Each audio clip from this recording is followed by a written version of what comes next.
Hello friends and welcome back to our channel. Today I'm going to talk about the things that no one tells you about PhD. So as we know that in the recent years the interest of people into the research and PhD is definitely increased. Maybe it is because of the interdisciplinary courses that have been introduced that many students are getting enrolled into PhD now. So the question and the competition has definitely increased immensely. If you look into the search engines, you will find a lot of information on how to do an effective PhD in minimum time. What are the experiences that people have shared? So here I'm not going to repeat much of the information given in there, but I'm going to definitely share the experience of mine, the things that I believe that if I would have known them earlier, then the journey would have been easier for me and I would have been able to do something better than what I did. So let's start with the video.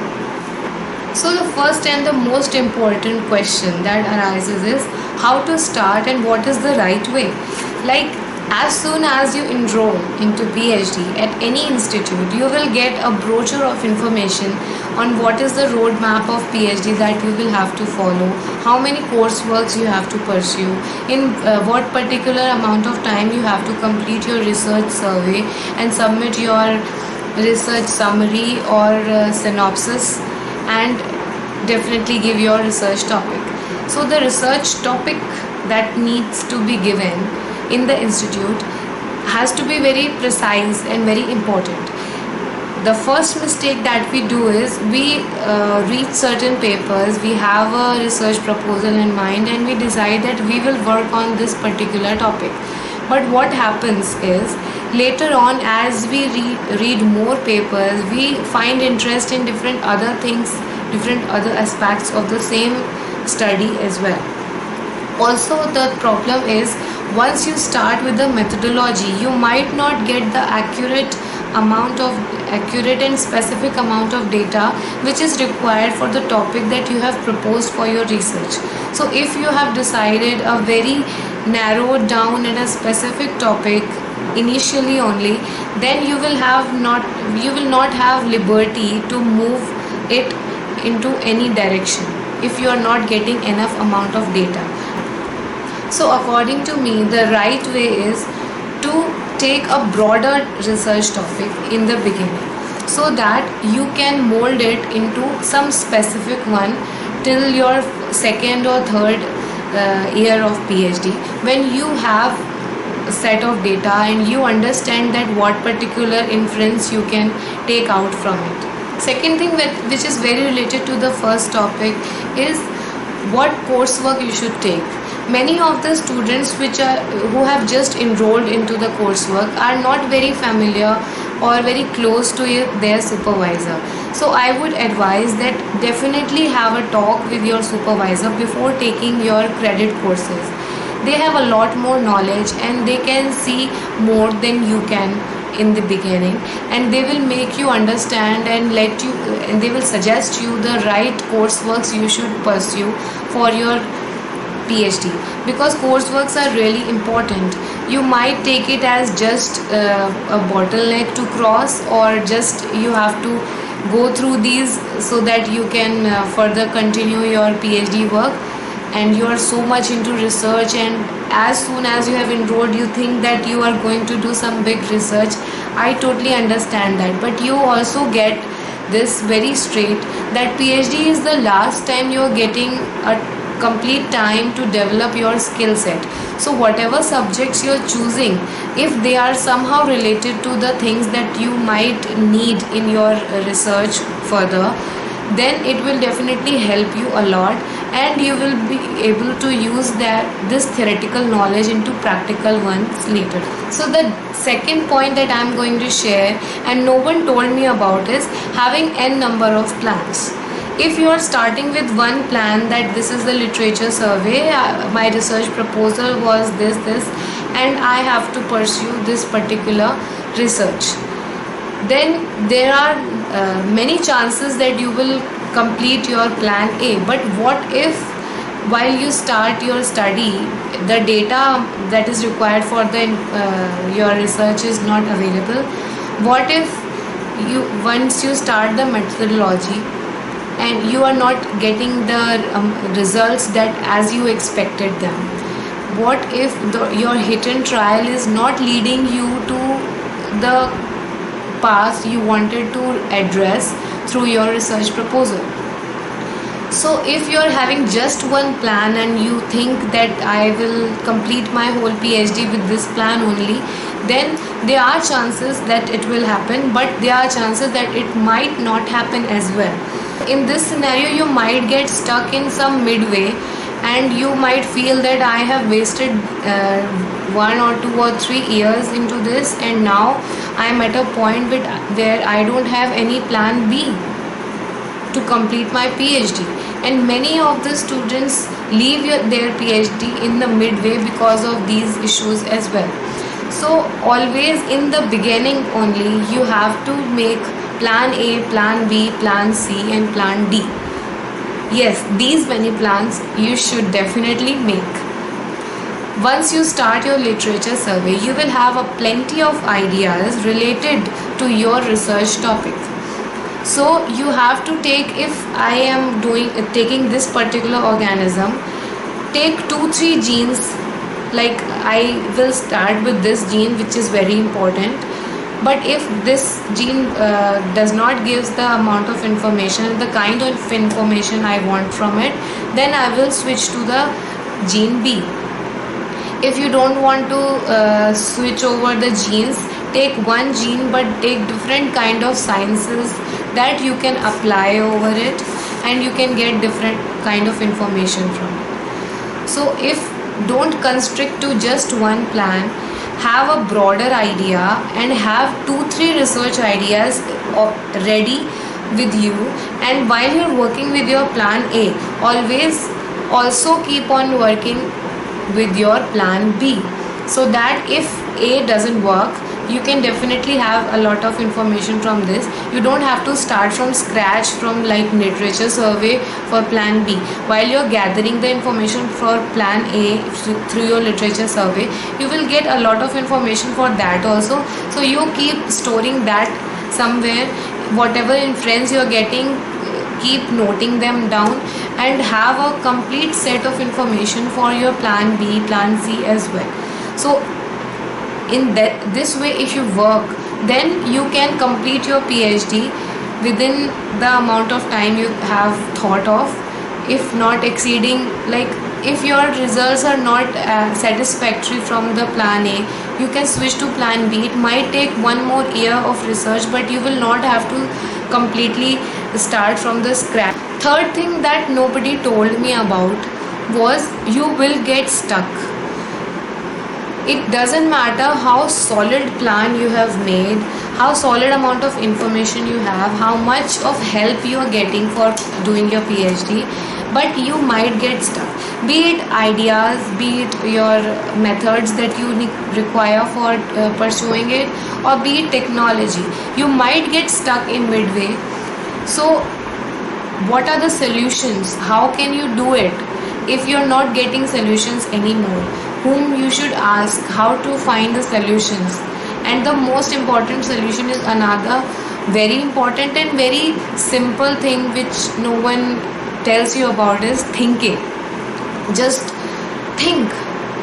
If you're working and continuously working over something, and now you have a set of questions in your mind and you don't know what are the answers, you're completely stuck, just stop everything and take a small 1 day or half day sabbatical and just think.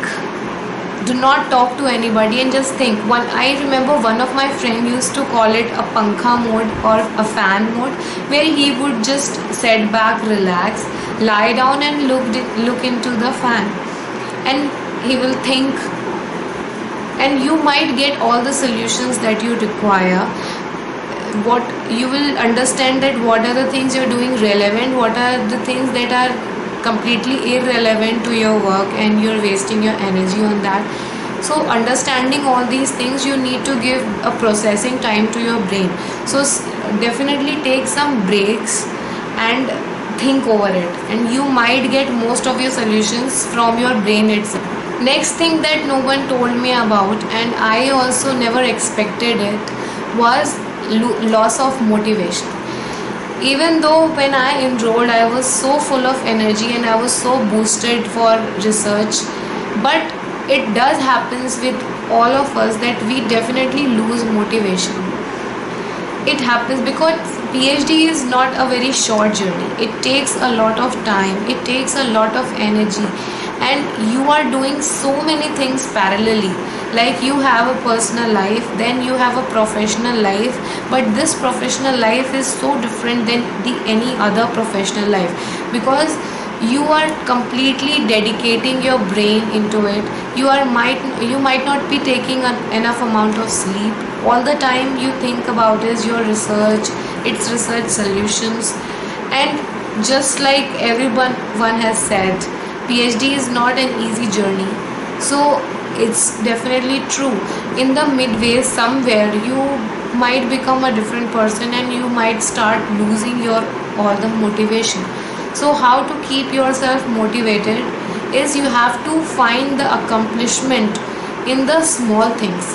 Like, if you have decided that this research will give me this particular result, but every day when you're just reading few papers, when you're just writing one paragraph or so, when you're just learned a small amount of or half amount of a technology, you are actually accomplishing something. You are actually moving forward. So in the midway we start losing the motivation that we have. So in order to gain that back, you have to start understanding that everything that you do in a PhD journey, you are learning something, you are becoming a person of education that you are gaining. It is making you a person who is dedicated to research, who can find solutions. So finding solution was not easy, and now you are at certain extent become a person who can find solutions, if not just in this, then somewhere else. Also, in order to not lose your motivation, you should also start something else other than your research in your lifestyle. Be it painting, be it some sport, get involved in some sport. If not that, you like to have get together and party with your friends, enjoy that once in a week, or start take up swimming, or learn something new like singing or dancing or some instrument. You should do this thing, and while learning all that also, you will feel a sense of accomplishment. You gather, be it information, be it writing something, be it learning some technology, that all daily basis is your accomplishment. Once you are done with your PhD, you will understand the amount of skill set you developed and the kind of person you have become. This all was the part.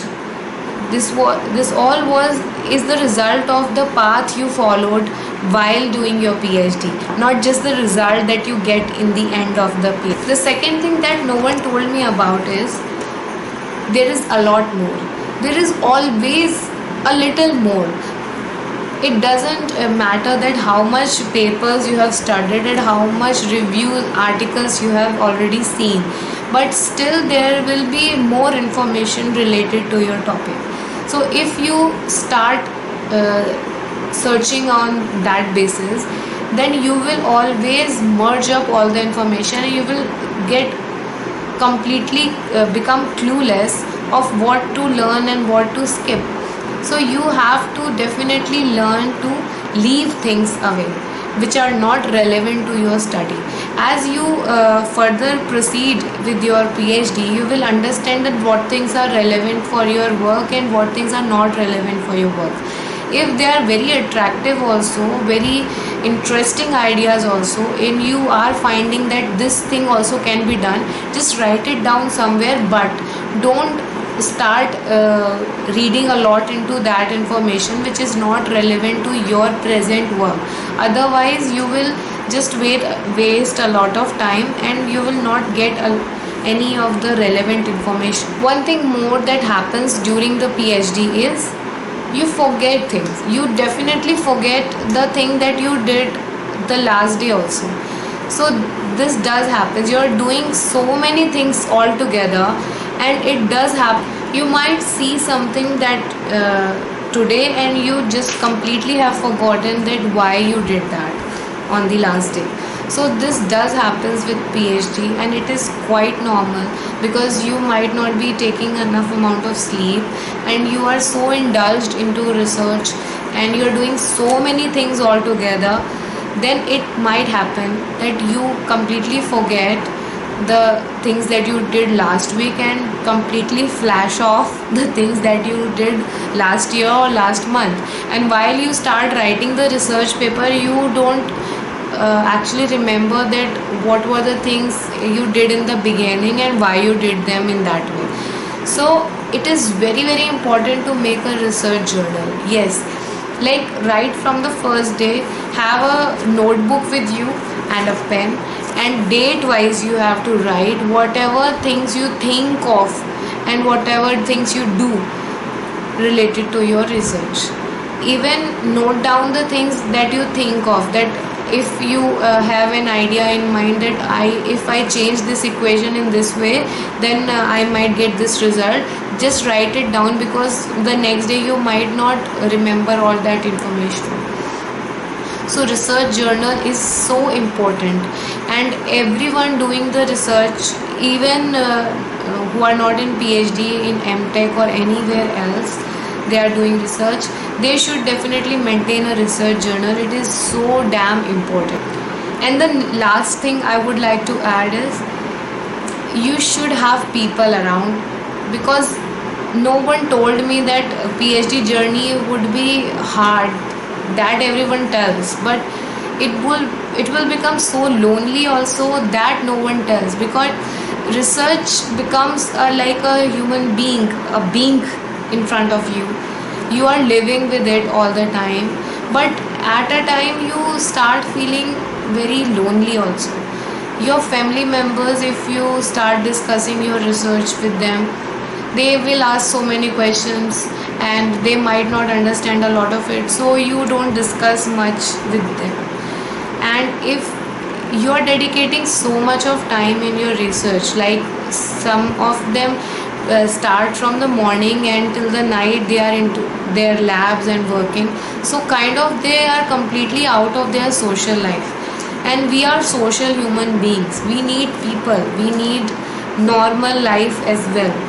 So it many times it happens with the PhD that you become so lonely kind of and depressed kind of person.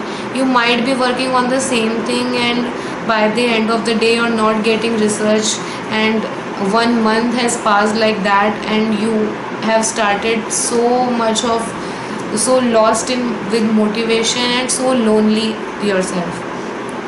So in that scenario, you should definitely remember that having a good relationship with your supervisor, having a regular relationship with the research mates, the lab mates, or maybe the other people who are in research, you can discuss with them your research problems.